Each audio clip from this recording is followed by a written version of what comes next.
breaking down Red Raider baseball like only we can. This is the Talkin Baseball podcast from Double T 97.3 and DoubleTSportsNetwork.com. Welcome into another episode of Talkin Baseball alongside Jamie Lent. I'm Chois Woodman. This podcast, as usual, brought to you by our friends at Andrus Brothers.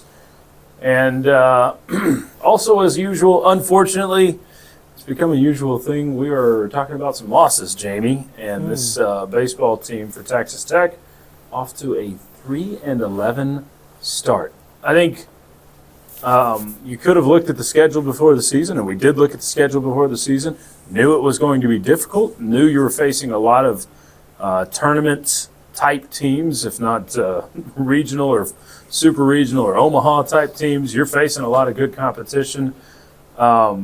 But I think most would have thought, you may come out of this thing about 500, and that's kind of where you would have set the low point.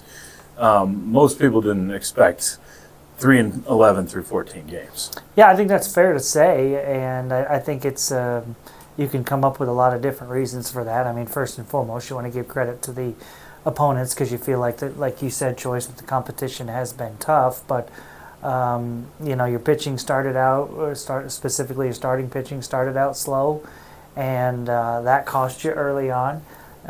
We've seen stretches where you couldn't really hit with runners in scoring position or didn't do it well, I guess I should say. Right. That was the case in Sunday's game, and when you lost to Grand Canyon, the final game of that 3-game set. And then we've seen inconsistencies with defense and inconsistencies with guys coming out of the bullpen who times have been really good, and then every second or third opportunity they've had some clunkers, and I think some of that has to do with it being early on in the season and guys kind of getting their footing or whatever. But I also, you wonder a little bit with the losses, or guys pressing and trying to do a little bit too much at times, whether that's pitchers or hitters or fielders or whatever. And I think that there's some of that going on as well. And so I think one thing that this team has not done really well is handle some adversity. And It seems like when things have gone wrong, they've gone really wrong. And they haven't been able to kind of, limit the damage, just kind of be able to turn it around. And so, that's an area that the mental part of the game where I feel like this team probably could improve upon. But at the same time, you're 3-11, and it doesn't feel good. It doesn't taste good. It doesn't look good. None of it's good. But you're heading into Big 12 play now, and feels like you're very battle tested. And you're going to get some. You might have some matchups here in Big 12 play against teams that aren't as good as what you've been facing in non-conference. So hopefully that really tough schedule has you prepared to do battle here in the Big 12. Before we take a look at the Big 12, we'll rip the Band-Aid off and look backwards to a 5-game week from last week. We sat here last Monday, or actually you were in Vegas and I was here, and we talked about maybe what you need is your first midweeks. The first game doesn't go so well. The second one, your best game of the season, I think pretty easily. You win that one 12-1. And a lot of that started with starting pitching. You're able to get Tyler Boudreau a fantastic start. Up until that point, you had 0 starts that had gone 5 innings for a Red Raider starting pitcher. Now, 4 games later, you have 3 of 4 where guys have gone at least 5 innings. So you finally get the starting pitching rolling a little bit. If you're looking for some positive, it seems like that's got to be it. Yeah, no question. I mean, you not only saw Tyler Boudreau on Wednesday, but then you saw Matt Hewer on Friday, and you saw Zane Petty on Sunday. Mm-hmm. All 3 of those guys pitched really, really well. And so you're going to win a lot of games when you're getting those kind of performances. You just have to, at that point, when those guys are throwing well, you need to make sure that the bullpen is coming in and doing their job as well. And so what we saw on Friday was, a rough night for the bullpen that wasted that great start from Mac Hewer. Yep. Whereas previously the bullpen had been terrific and Mac had really been struggling. So it was really nice to see kind of Mac kind of turn the corner and get back to being the guy that we think he can be. And if able to throw that way, and when you're in Big 12 play, he's going to give you a chance every Friday night to get that first game. Zane Petty, different situation, with him pitching on Sunday, and he had thrown really well in his first 2 outings out of the bullpen. Didn't look great as a starter the first time out against Washington. Comes back out on Sunday and looked great, and so those are 2 big time positives right there. And then you would also think with Lucas Perko leaving with an injury on Saturday, don't know the situation there, but you would think there's a good chance that Boudreau will move in to be one of those weekend starters. Yeah, before Saturday, you wondered, does he slot into any of these weekend spots? And now it definitely makes you feel like, okay, this is going to be Boudreau's job. No official announcement. We'll get one later this week, but I would assume that's the case. Jamie, it just feels like, I said this as a joke a couple of weeks ago, but I actually think there's maybe some legs to it.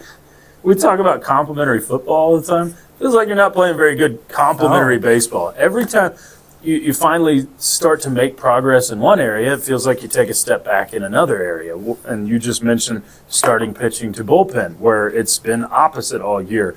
Or when you finally do get a pretty good outing on Sunday, you go 1 for 7 with runners in scoring position. You just haven't been able to piece it together at the right time this year. Yeah, Coach Tadlock talks about playing 9 innings of good baseball, and it feels like you could take away 1 bad inning from every game, Choice, and you'd probably be, 10-3 or 11-2. Yeah. But you can't. And you have to play 9 good innings, and whether it be the defense letting you down, whether it be starting pitching or bullpen, or whether it be you having a bad day offensively, you just haven't. You've had too many of those innings that have really cost you, and there's been no consistency with really what you are doing. I think the offense is swinging it pretty well right now, but then I think the challenge right now for Coach Tadlock and his staff is that, for example, you saw on Sunday that you went with a pretty defensive lineup with Coleman Ryan in there, with Tracer Lopez in there, and with Kendall Johnson in there because you didn't like the way that you defended the day before. And you put those guys in there, but those aren't your best hitters in those positions. You just know that those guys are going to play good defense. And they did. And, Coleman Ryan made 2 great plays. Kendall Johnson was really impressive out there in center, and Tracer was doing what he normally does, which is solid. So you were better defensively, but you didn't get the hits that you needed. And so what it really hurts is when you have a guy like Damian Bravo, who you really rely heavily upon, right, and know that he's a big-time player for you, and he's been huge for you, and he's one of those guys that had an off weekend. You needed somebody else to pick him up, and there just wasn't anybody who just had this awesome weekend at the plate, and that's why you end up losing all 3 games, and games that Choice, I feel like 8th inning-ish or later, you had a chance to win all 3 of them, and you didn't win any of them. Yeah, you're right there. I think, Jamie, that's maybe what makes this more frustrating. If you're just a bad baseball team that's getting beat, soundly almost every game, it's just you can fold it in and say, okay, this isn't our year, but almost every single game, pretty well every single game, you're right there, and you can point to 1, 2, 3 things within a game that are causing you to lose, or that you are causing yourself to lose these games. I think that's what makes it even more maddening as Texas Tech baseball fans, is that you see the talent, you see the ability, you see the potential, but it's just not culminating right now. Yeah, no doubt. And there are a lot of people that are, I'll speak specifically for me, that are frustrated with me because I said, man, you saw in the fall and you saw in the spring, you felt really good about this team, and I did, and I'm right now I'm just like everybody else, that I'm frustrated, and it's because I don't think this is a bad baseball team. I don't either. I think it's a baseball team playing badly. I don't think it's a bad baseball team. I think there's talent there. I think they should be better than 3-11. Yeah, I really do. And they've underachieved, in my opinion. But the talent is there. And some people want to blame the coaches, whether it be the head coach or the pitching coach or whatever. Guys got to perform, okay? And some of the guys are, and some of them are not, or some of them are one day and not the next day. That's probably more like, okay. Yeah. And so there needs to be some consistency there, and I think that's the frustrating part with me, is because I feel like it's a talented roster. I'm not saying it's more talented than the majority of the SEC or anything like that, but I think this is a good roster. We've seen that they can score in a lot of different ways.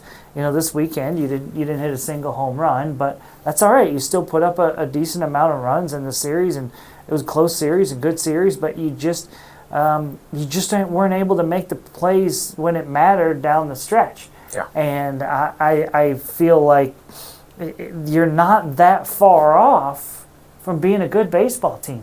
You're not.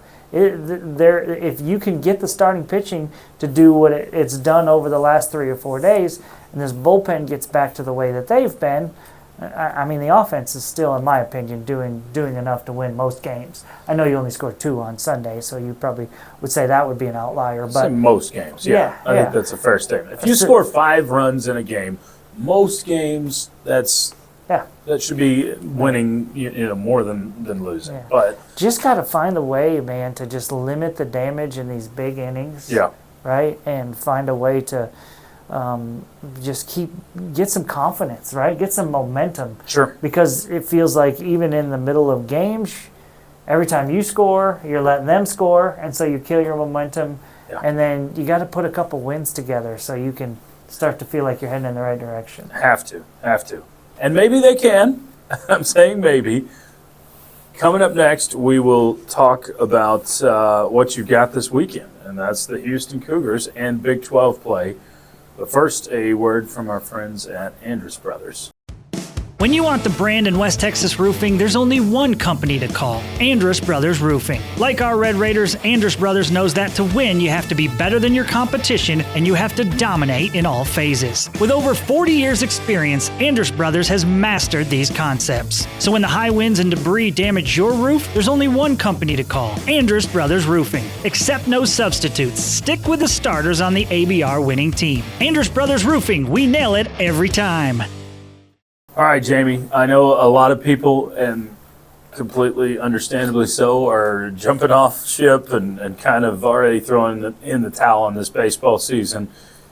But is there hope left? You start Big 12 play this weekend. You hate to jump off before conference play even starts, even with a pretty treacherous start to the season.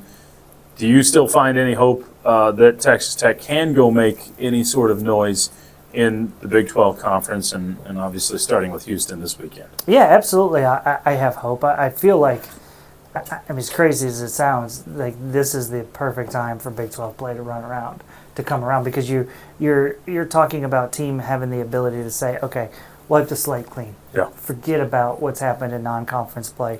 Let's just focus now on Houston and Big 12 action. We get a win on Friday, and suddenly we're above 500 in conference play. These are the games that matter the most. Yeah. Focus on that. Start building some confidence. You got plenty of midweeks coming up, all that good stuff. And you can get yourself back to a respectable record. You can get yourself back plenty of RBI points, all the above, to give yourself a chance to get into the postseason and above and beyond. But you got to play better than you have so far. Yeah, I think, we see it. This ain't high school ball, but we see it in high school all the time, regardless of the sport, where teams do challenge themselves in non-district play, and then it helps them in conference play and in district play. Maybe that can be the case here. I think the one thing that'll be looming over this team, and this is where the team themselves can't think about it, and fans, if you're trying to enjoy the season, shouldn't think about it, is, okay, how big of a hole did you deep in non-conference play in terms of potential postseason berth? But as far as conference play goes, you've got to have that approach you're talking about. Purely put it behind you and try to go all in to stack up as many wins in this 10-weekend conference schedule, because you got 30 games on the schedule for conference play. Yeah, no, and that's just focus on that right now. Just focus on that, and you can't win the games that you've already lost. You just have to move on. You just have to move on. You should be a philosopher. Yeah. Put that on a T-shirt. Yeah. You can't win the games that you've already lost. And this is what Coach Tadlock has talked so much to his guys about. It's about being present. It's about focusing on what's right here in front of you right now, and not worrying about what you did right or wrong in the last inning or the last at bat or the last hit or whatever. But focus on winning right now. Win the next pitch, okay? And right now it's about winning the next game. And if you start to put some good stuff together in Big 12 play, then your mindset changes a lot, and we would hopefully see a team that would be able to handle adversity a little bit better. That being said, Jamie, tell us about the Houston Cougars and what to anticipate in this conference opening weekend. 11-4 heading into the week. They have a midweek this week, so they'll have one more game on their slate before they get to the Red Raiders. Texas Tech does not have a midweek game this week, so they're off until Friday. They brought in a ton of transfers. They were really old last year and also not very good. Yeah. But they've brought in a ton of transfers. They're better this year. A couple wins against Minnesota, a couple wins against Cal. So obviously those are Power 4 teams. So they've pounded some teams like Rice, just blown out some teams. So I think it's a much better team than they were a season ago. They have to feel pretty good about where they are leading into Big 12 play.